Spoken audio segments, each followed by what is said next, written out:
Very briefly, if I may, just picking up what Clem said about entrepreneurship. A quick story, if I may.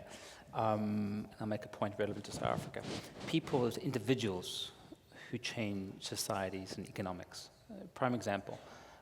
Anyone in the room been to Albuquerque? I heard this story recently. I've got to tell you, it's fantastic. Albuquerque. Anyone been in the US? No, probably not.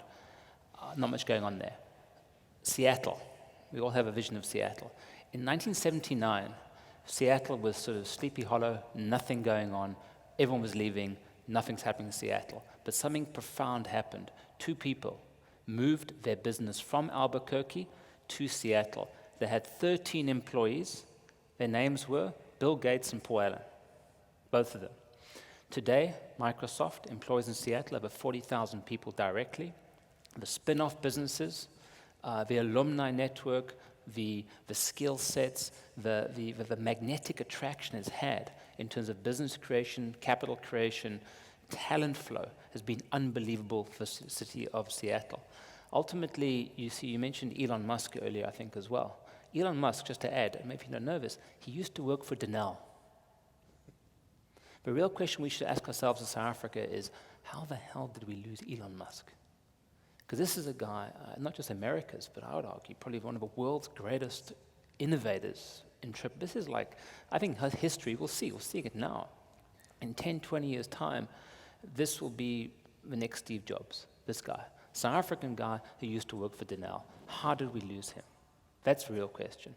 And ultimately for me, just to conclude on those diversification things, as you say, Clem, it's driven by people who change it. It's not driven by the state or state economics, and state's going to plan this, state's going to give you a plan, state's got this theory or this acronym. It doesn't work like that. Statist economics is an inherent contradiction. It's about free market capital and talent. Klaus Schwab at Davos a couple of years ago came up with this new phrase and saying, well, capitalism, you spoke about, Clem, you said low interest rates.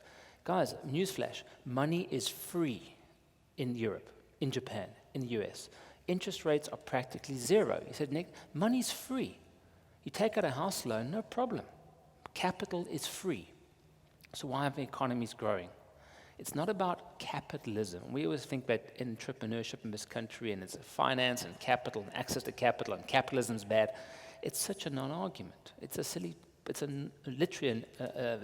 moot point. Because it's not about capitalism.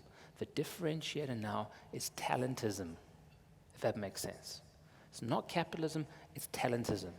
And these are the people you need to identify. It's like Scrabble.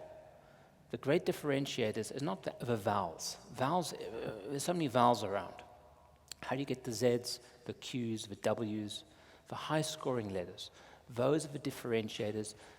States will succeed, organizations will succeed if they're able to put the key letters together and form those complex words, high-value scores. That's what it's all about. Life, whether it's your individual career, whether it's the competitiveness of your company, ultimately, I think the success of countries is just like Scrabble. You just got to figure out the complexity and get those high-scoring letters. Elon Musk is like a Z triple letter score, triple word score.